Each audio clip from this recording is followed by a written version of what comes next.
हो गई ना चालू। बोलिए श्री आशुतोष महाराज की जय, सच्चे दरबार की जय। भगवत प्रेमियों सभी के हृदय में बसे हुए शुद्ध परमात्मा को शुद्ध हृदय से नमस्कार नमस्कार नमस्कार। सभी के हृदय में बसे हुए शुद्ध परमात्मा को शुद्ध हृदय से नमस्कार नमस्कार नमस्कार।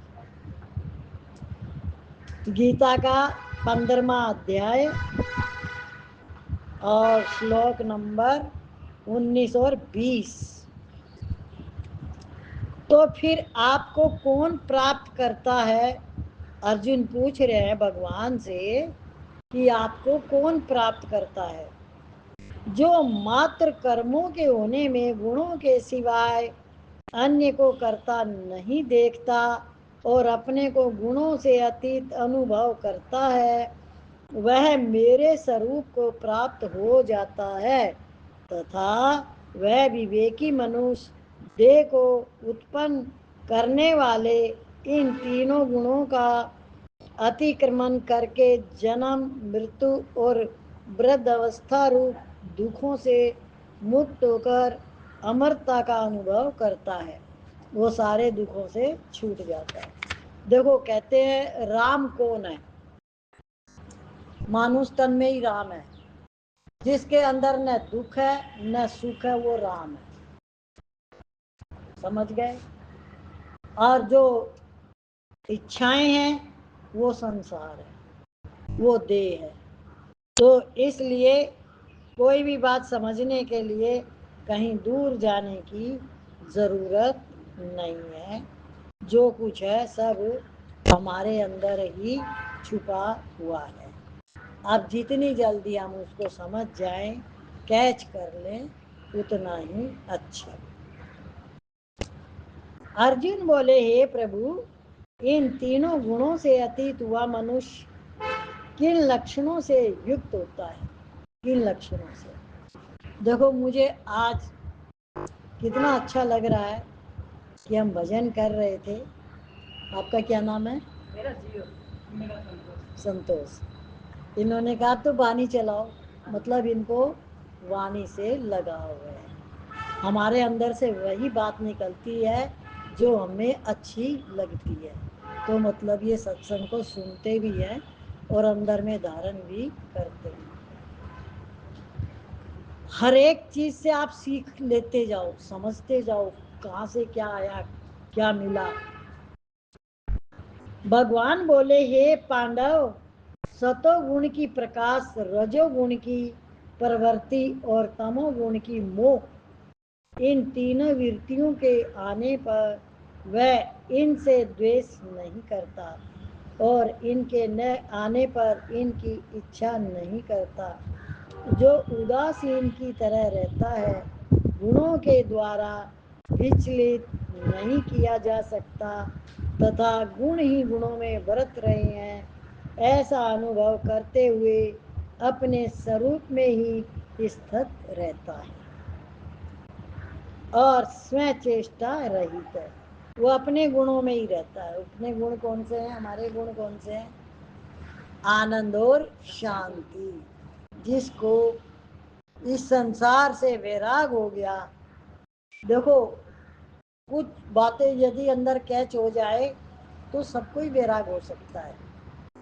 खाना शरीर को देना है, कपड़ा शरीर को पहनाना है, सोने पे बिस्तर शरीर जाएगा, घूमने को शरीर जाएगा, बोलेगा मन, इच्छाएं, क्रोध लोभ अहंकार, वरना एक आत्मा के सिवा और कोई जगत है ही नहीं। तो जगत कैसे बनता है कि आप इस देह को अपना मान के और इसमें अनंत इच्छाएं उत्पन्न करते हो, तो ये संसार बन जाता है। ये मन ही संसार है और मन वैरागी हो गया तो संसार भी लुप्त हो गया आपके लिए। रहो जैसे रह रहे हो, पर रहो अपने अंदर। अपने अंदर रहने का तात्पर्य होता है कि उसके अंदर किसी के लिए न राग है, न द्वेष है, न कोई इच्छा है, न कोई कामना है। अभी आपको समझो किसी ने अभी हमारे सत्संग में प्रसाद लगा दिया और वो आपको मिल गया, तो ये आपकी इच्छा थोड़ी थी, वो तो आपको मिला है। क्या इच्छा वो होती है कि मेरे को कोई दे कोई चीज, इच्छा नहीं है, जो मिले वो स्वीकार करो। बहुत चेंज हो गया दीदी, वो सत्संग आने के बाद में इतना चेंज हो गया अपना अंदर से, किसी से कोई लेन देन रहता ही नहीं। अब तो ऐसा लगता है कि कुछ भी नहीं है, ऐसा ऐसा लगता है। इसमें मेरे को 2 साल ही हुआ है सत्संग में आके, मेरे अंदर ऐसा हो गया किसी से कुछ भी नहीं चाहिए मुझे, ऐसा लगता है। और जो मिले वो प्रसाद है। हाँ, जो मिले अपनी इच्छा से वो तो ठीक है, बाकी चाहिए नहीं किसी से, ऐसे मन में हो गया। हाँ, तो इच्छा नहीं रही तो दुख भी गया। दुख गया कि नहीं गया? छोड़ दिया, बगल में लगा वो सब छोड़ के नहीं, हमारे में क्या पता लगने क्या सब छोड़ दी, पगा लगने देते हैं ना, बहू देती है, चाहे कोई आगे चाहे कोई भी सब लोग भी देते हैं, सब छोड़ दिया मैंने, सबको छोड़ दिया। जो आपकी स्थिति बने वही बनाओ, अंदर से, अंदर नहीं चलना चाहिए। हाँ। तो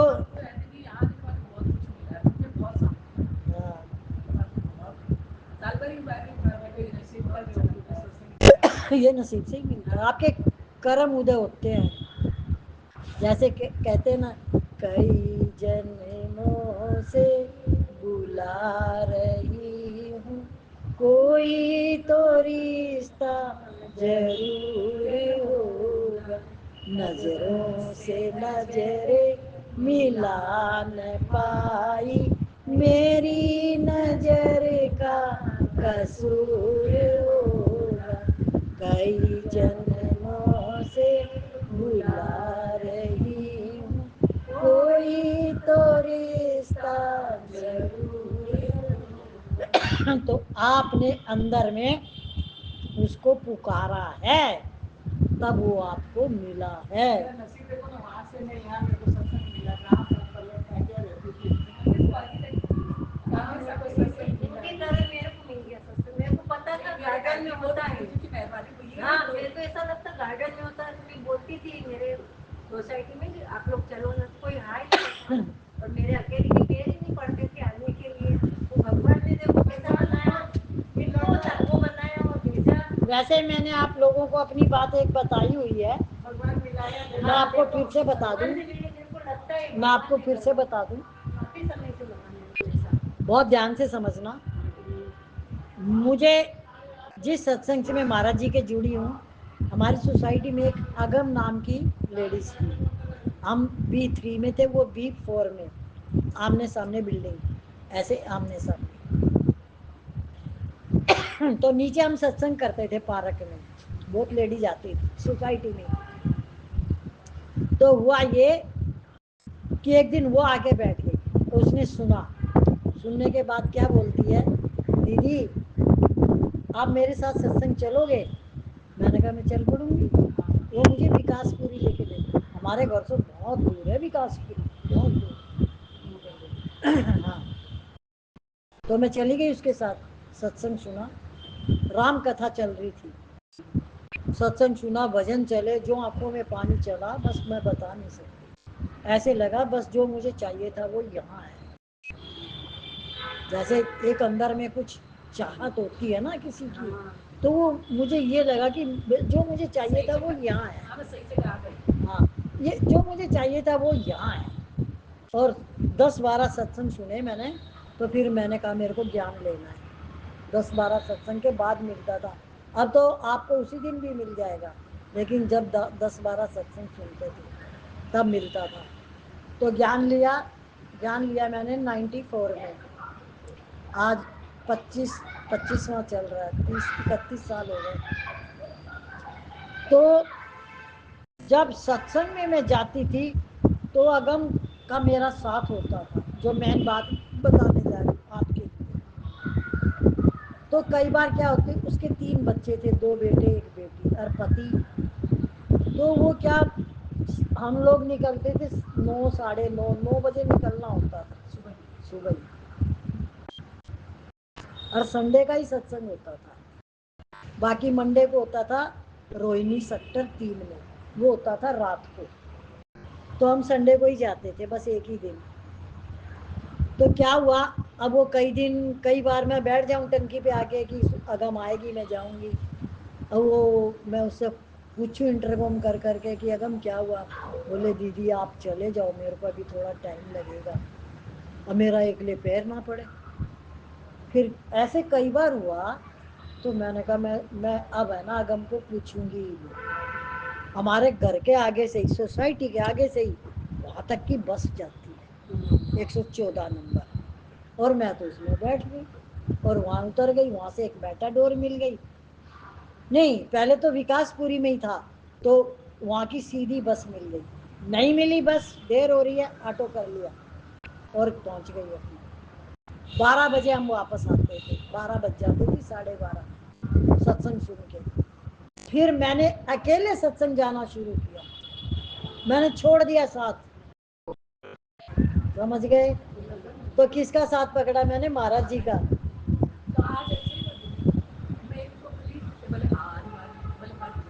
साथ में क्या होता, किसी की प्रकृति कैसी है, किसी की प्रकृति कैसी है, घर में सबका अपना अपना हिसाब अलग होता है। जल्दी जल्दी आई, बोली नहीं आज कुर्सी लगानी है, दीदी आ गए होंगे। मन की भावना है ना ये।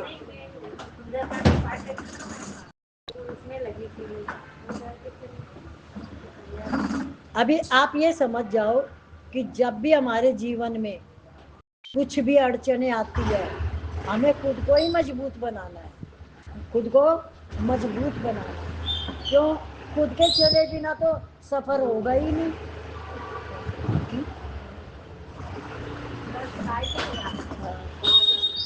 डॉली मेरे को 2 जगह लेके गई, तो इसमें सूर्य दर्शन में कोई होता था दर्शन, कोई ड्यूटी करती थी, तो अंदर जाने बाद मेरा है ना घबराहट सी हो गई फ्लैट में जाते ही। इमा क्या सत्संग हो तो बोलो हुआ मम्मी, फिर दूसरे दिन एक जगह और लेके गई, वो अपने जाती है, वरना ना मैं इतनी फिर वजह से तू एक गार्डन में सत्संग में बैठे जा। फिर मैंने जाके पीछे बैठाई, 2-4 दिन पीछे बैठी रही। एक दिन कोई भजन गाई, मैं तो बोली ये सब भजन आपका नहीं चलेगा हमारे। नहीं, फिर दूसरा ही भजन था, वो राधा उधर था कोई, तो फिर ठीक है, फिर वो खोज खोज के भजन निकालना शुरू किया। किताबें तो बहुत थी मेरे पास, हमारे वहाँ भी सत्संग होता था ना, तो जैसे मंगलवार का हुआ तो उसमें जाते थे, तो आदत तो थी, लेकिन बस रोज वाला नहीं था। रोज वाला एक दीदी का होता है ना सत्संग, कौन सी दीदी है, हमारे गांव में भी होता है, यहाँ भी है शायद वो दीदी का सत्संग। मैंने ना मेरी ऊपर वाली वो जो बता रही थी उसको मैंने 2-3 बार बोला, आपको नहीं मेरे को ऊपर वाले से बोला तो ये सत्संग ले जाना, आपको वो सत्संग चला जाती गुरुवार को, हाँ आंटी ले जाऊंगी, वो आज तक मेरे को ले गई नहीं। देखो भगवान ने मेरे को ऐसे जुड़ाया सत्संग, और मैं बोलती थी कि बोलती नहीं सब ले जाए, वहाँ भजन करती थी, वो नहीं ले गई मेरे से बैठे सोसाइटी के नीचे बैठ के भजन करता। अब वो मेरा सत्संग छूट गया यहाँ आने पर, मेरे को सत्संग जाना है, कहाँ जाऊँ, तो मेरी बहू की भाभी है ना यहाँ चंदन पार्क में रहती है, तो वो बोली कि हाँ मम्मी जी हम आपको बताते हैं गार्डन में होता है। तो ये हमारी जो भूख है प्यास है, ये हमें लेके आती है, और ये हमारे कई जन्मों का पुरुषार्थ होता है, तब ये हमें मिलता है। वहाँ भजन होता है कि नहीं, तो बोलते नहीं होता था तब, बारिश के दिन था ना, हम लोग आए थे, बोले अपनी पार्किंग नहीं होता है, जब हमारे काम चल रहा था तो यही भजन होता था, तो बोलते अपनी पार्किंग नहीं होता है मम्मी, तो टेंशन नहीं है, अपनी पार्किंग नहीं होता है। अब आगे बढ़े हम। गुणातीत मनुष्य के आचरण कैसे होते हैं भगवान? उसके आचरण समता पूर्वक होते हैं। जो धैर्यवान मनुष्य अपने स्वरूप में निरंतर स्थित रहता है तथा सुख दुखों में, मिट्टी के ढेले पत्थर और स्वर्ण में, इंद्रियों आदि के प्रिय अप्रिय में, नाम की निंदा स्तुति में, शरीर के मान अपमान में, शत्रु मित्र के पक्ष में सम रहता है, और जो कामना आसक्ति को लेकर कोई नया कर्म आरंभ नहीं करता, वह गुणातीत कहा जाता है। गुणातीत होने का उपाय क्या है? जो मनुष्य अव्यभिचारी अनन्य भक्ति योग से मेरा ही भजन करता है, वह इन तीनों गुणों का अतिक्रमण करके ब्रह्म प्राप्ति का पात्र बन जाता है। भक्ति तो करें आपकी और पात्र बन जाए ब्रह्म प्राप्ति का, ये कैसे भगवान? भैया ब्रह्म अविनाशी अमृत सनातन धर्म और एकांतिक सुख का आश्रय मैं ही हूँ, अर्थात ये सभी मेरे ही नाम है, ब्रह्म भी मैं ही हूँ। भगवान ने क्या बोला? अब हम कह दे राम कथा, फिर कहेंगे वो तो राम कथा है, फिर कहेंगे भागवत, बोले वो तो भागवत है। यदि आप बहुत प्रेम और प्यार से श्रद्धा से सुन रहे हो तो जो उसमें वाणी चलती है उसमें भगवान राम के गुण बताए जाएंगे, भागवत में भगवान श्री कृष्ण की लीला बताई जाएगी। ऐसे सबके अपने अपने फिर मिलके क्या आएगा कि उन्होंने क्या किया वो सुनो पहले। क्या भागवत में क्या क्या बताया, रामायण में क्या क्या बताया? यहाँ तो राम कथा, अरे राम की कथा सुन तो ले पहले, भागवत सुन तो ले पहले। सुना तो कुछ नहीं, अपने मन से राम बना लिया और भागवत बना लिया। सब में एक ही बात आएगी, मन को अपने कंट्रोल करो, पांचों इंद्रियों को कंट्रोल करो, किसी से छल कपट मत करो, निंदा मत करो, न सुनो। ये सत्संग की वाणी है, ये सभी में आएगा। और भगवान की भक्ति कैसे करनी है? भक्ति करने का अर्थ होता है सबसे प्रेम करना, किसी को दुख नहीं देना। हमने किताबें पढ़ी, 5 दोहे पढ़ लिए, उनमें क्या लिखा? वो तो गुण ही नहीं, वो तो गुणा, तभी तो आपके वो 5 दोहे काम आएंगे। तो हमने रामायण पढ़ ली, रामायण पढ़ ली, 5 दोहे पढ़ लिए, बड़े खुश हो गए। क्या उसमें कहा क्या, समझा क्या, वो तो तुमने पता ही नहीं है तुम्हें। तुमने तो बोला हमने 5 दोहे पढ़ लिए, बस हो गया काम आज का। अब उठते ही और अपनी उसमें कथा में लग गए अपने घर की। तो क्या हुआ? कुछ मिला? कुछ नहीं मिला। तो मिलेगा तो जब ना जब तुम आंसर लोगे, आंसर तो पाया ही नहीं। अभी सत्संग भी सुना, और जिसने जिसने जो आप जो बोलते हो उस आधार पे अनुभूति होती है कि आपको सत्संग की कितनी लगन है, आपको कितनी भूख और प्यास है सत्संग की। वो इंसान कभी भी सत्संग नहीं छोड़ेगा जिसको सत्संग का अर्थ समझ में आ गया। बोले 1000 काम छोड़ दो पर सत्संग मत छोड़ो। तो 1000 काम छोड़ने का क्यों कहा गया और सत्संग को क्यों कहा गया? उसमें जाओ। क्योंकि वो 1000 काम तो तुम्हारे यहीं के यहीं रहेंगे, पर सत्संग तो तुम्हारे साथ आज भी है और हमेशा रहेगा। जब प्राण कंठ आवे, कोई रोग ना सतावे, यम दर्श ना दिखावे, जब प्राण तन से निकले। पर ये आप जब भगवान से कह सकते हो जब आप निरंतर जुड़े हुए हो, नहीं तो आपको ये भजन याद ही नहीं आएगा। भजन याद कैसे आएगा? और भगवान की साक्षात मिलन कैसे होगा? सत्संग ही तो मिलाता है भगवान से। आप सत्संग से भगवान से जुड़ जाते हो निरंतर, तो आप अपनी बात कह सकते हो भगवान से। और जब नहीं तो फिर आप कैसे कहोगे? हा?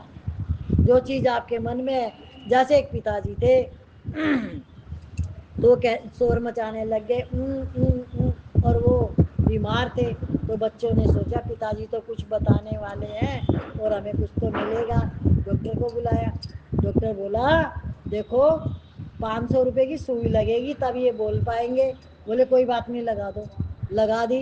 तो बोले देखिए बछड़ा झाड़ू खा रहा और तुम सारे जने यहाँ खड़े हो हैं और दुकान पे भी कोई नहीं गया। अब उनके मन में क्या चीज थी? कुछ बोलेंगे नहीं, कुछ बता रहे लोभ था। उनको भगवान याद आया? क्यों नहीं आया? झाड़ू याद आई कि बछड़ा झाड़ू खा रहा। आप समझ गए सत्संग का मतलब क्या होता है, अर्थ क्या होता है सत्संग? सत्संग एक आईना है, आपकी अपनी गलती बताता है सत्संग, और किसी की नहीं।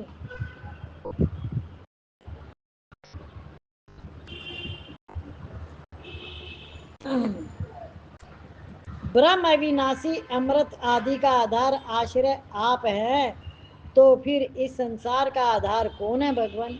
भगवान बोले इस संसार रूप वृक्ष का आधार आश्रय मैं ही हूँ। यह वृक्ष ऊपर की ओर मूल वाला तथा नीचे की ओर शाखा वाला है। कल दिन तक भी स्थिर न रहने के कारण इसको अस्वस्थ कहते हैं। इसके आदि अंत का पता न होने से तथा प्रहार रूप से नित्य रहने के कारण इसको अव्यय कहते हैं। वेदों में आए हुए सकाम अनुष्ठानों का वर्णन इसके पत्ते कहे गए हैं। ऐसे संसार वृक्ष को जो यथार्थ रूप से जानता है वही वास्तव में वेदों के तत्व को जानने वाला है। किसको जानता है? यथार्थ रूप से उस तत्व को, उस सत्य को, वो संसार का भेद समझ जाता है कि ये संसार क्या है। संसार एक फानी है। फानी समझते हो? फानी जैसे आप देखो कितनी तरह तरह की आप चीजें देखते हो, उनमें से भी कुछ निकाल सकते हो। फानी का अर्थ क्या होता है? जैसे एक कवि ने एक कविता सुनाई, उस कविता में आपको बड़ा आनंद बड़ा रस आया, पर वो क्या है? करण रस। क्या कविता में क्या मिला आपको? करण रस। और उसमें कुछ महत्व की बातें थी, वो आपको अच्छी लगी। और वो अच्छी जब लगेगी जब आपका अंतःकरण वैसा होगा, नहीं तो खाली आप सोचोगे ये तो मेरी समझ में ही नहीं आई। हाँ? और जब आप सत्संग में आ गए, आपका चित्त शुद्ध हो गया, मन निर्मल हो गया, आपको भगवान ही चाहिए। संसार क्या? बोले संसार बड़ा दुखदाई। बोले ये दुखदाई नहीं है, ये आनंददाई है। आनंद की खोज करो, सबसे प्रेम करो। तो कौन दुख दे रहा भाई तुम्हें? है? समझो आज आपके जो चीज हजम होती है आप वो सोच के खाओगे तो आप ठीक रहोगे। और जो आपका मन स्वाद में चला गया, चटपटे में चला गया, और जो सब खा रहे तो आप भी सोच रहे मैं भी खाऊं, तो आपकी तबीयत कैसी हुई? ऐसा ही है ये संसार। लोग भाग रहे हैं। जैसे मैंने अभी अभी देखा, एक लड़की यहाँ गाड़ी के शीशे में लिपस्टिक लगा रही थी, मुझे उसको देख के हैरानी हुई। मैंने कहा ये कहाँ जा रही है, लिपस्टिक यहाँ लगा रही है? मतलब मैं तो अजीब अजीब चीजें देख रही हूँ। हाँ?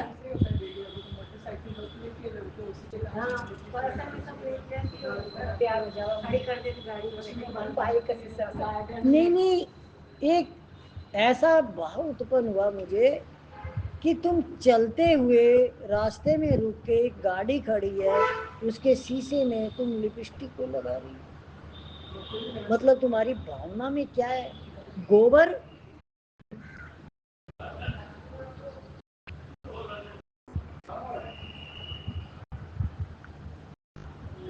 तो संसार क्या है? एक परमात्मा की धरोहर। क्या है? परमात्मा की धरोहर। अब आप इसमें क्या करते हो? उसको अपना बना लेते हो। किसको? संसार। जैसे ही आप उसको पकड़ते हो और अपना बनाते हो और वहीं आप फंस जाते हो। अभी मैं आपको एक स्टोरी सुनाती हूँ।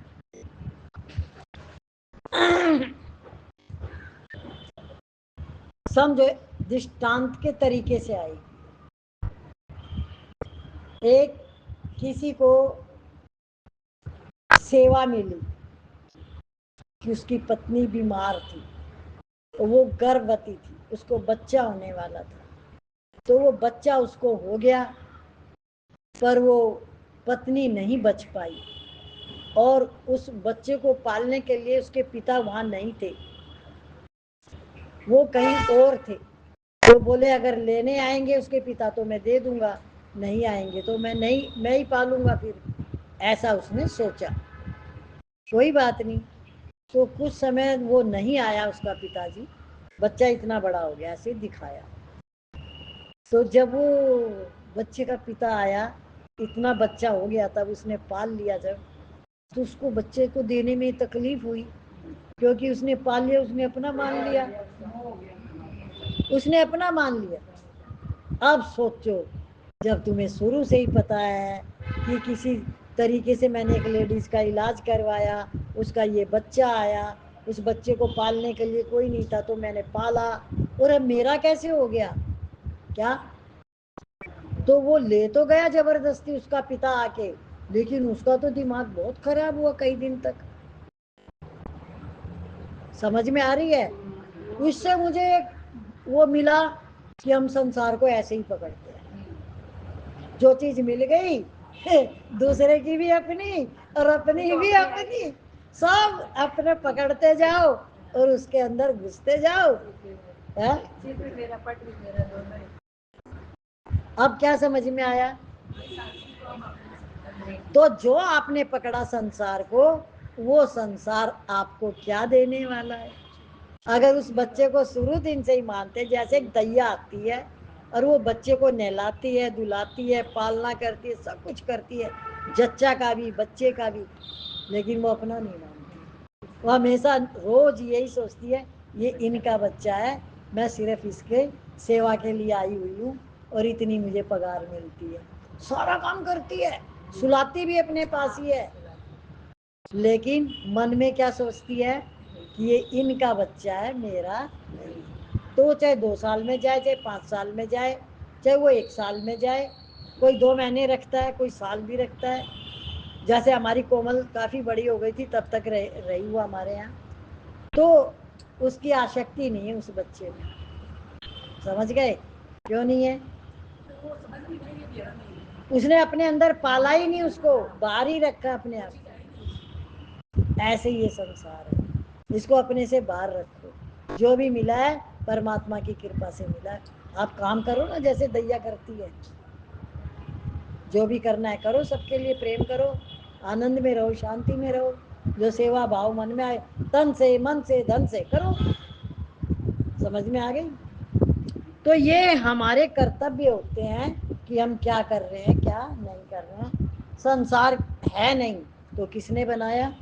खुद ने बनाया। अब हम एक भजन बोलेंगे और सब साथ में बोलना। बोलिए श्री आशुतोष महाराज की जय, सच्चे दरबार की। गा शुक्राने गुरु के गा, तेरा मन झूम जाए। गा शुक्राने गुरु के गा, तेरा मन झूम जाएगा। तू पूरन शरदा जगा, तू पूरन शरदा जगा, तेरा मन झूम जाएगा। गा शुक्राने गुरु के गा, तेरा मन झूम जाए। जीवन की बगिया सुनी पड़ी थी, तूने आके खिलाया। जीवन की बगिया सुनी पड़ी थी, तूने आके खिलाया। ऐसी खुशबू भर दी है उसमें, छाई है अब हरियाली। ऐसी खुशबू भर दी है उसमें, छाई है अब हरियाली। ऐसा आनंद पाया भरपूर, ऐसा आनंद पाया भरपूर, तेरा मन झूम जाएगा। गा शुक्राने गुरु के, तेरा मन झूम जाएगा। दिल में विशालता, प्रेम में समानता, ऐसा तूने भाव जगाया। दिल में विशालता, प्रेम में समानता, ऐसा तूने भाव जगाया। मन की नगरी में राज कराया, अविनाशी आनंद पाया। मन की नगरी में राज कराया, अविनाशी आनंद पाया।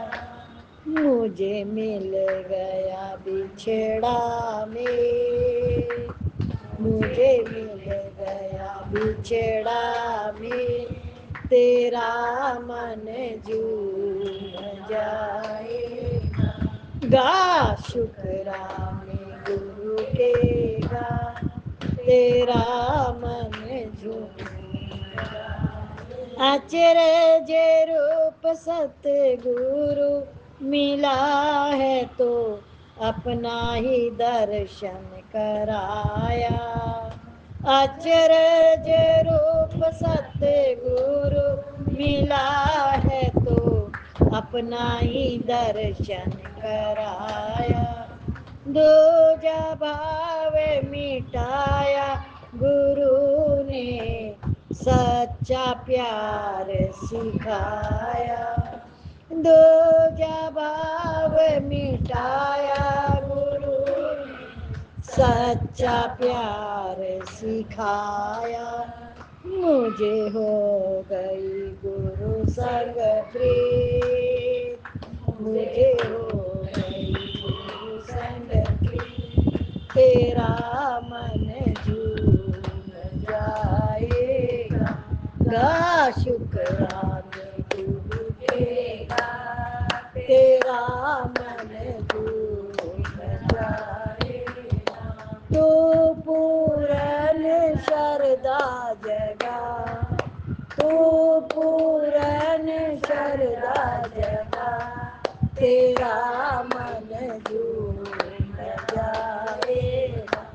गा शुक्राने गुरु के गा, तेरा मन झूम जाएगा। बोलिए श्री आशुतोष महाराज की जय, सच्चे दरबार की।